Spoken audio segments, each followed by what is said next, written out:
When we look at popular culture, particularly outside the subcontinent, the Kantha looks like a plain utility quilt made with a running stitch. Nothing could be farther from the truth. The magnificent Kantha stands as a living tribute to the inventiveness and creativity of innumerable quilters in West Bengal, Bihar, and Bangladesh.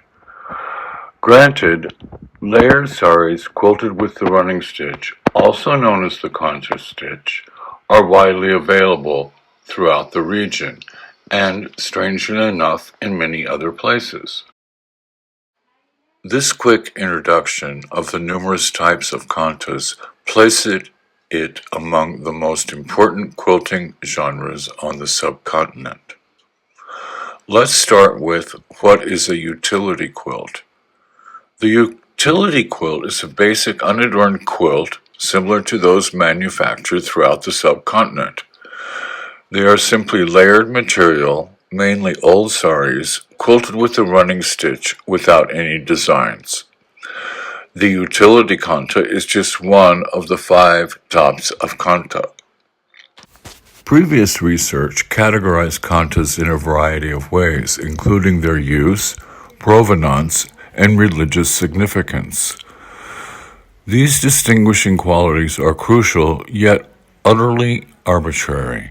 They do not meet the requirements for a complete categorization system. As a result, my approach of kantha classification is entirely dependent on visual evidence, which cannot be debated. All kantas are functional, created for a variety of household and ceremonial purposes. Nevertheless, a utility kantha is a plain, unadorned quilt similar to the other utility quilts made throughout India. They are simply quilted without embroidered designs. Bengalis know them as kantas. However, in other regions, the same quilt is called Kodi in Karnataka, Gudri in Rajasthan, and the Darki in Gujarat. The graphic content of the narrative kantha exhibits the use of diverse imagery, motifs, and devices that chronicle the lives of the women who stitch them. This includes the portrayal of people and deities, utilitarian implements and household items, and a vast array of recognizable components emerging from every corner of life. As the name implies, floral kantas primarily display flowers and leaves in either repeat as scrollwork or in groupings, bundled as bouquets, or emanating from vases. An appreciable number of kantas in this class display 1 to 4 animals, usually comparatively small in size, but the vast majority of the embroidery work in this class focuses on the floral displays. These kantas do not attempt to tell a story.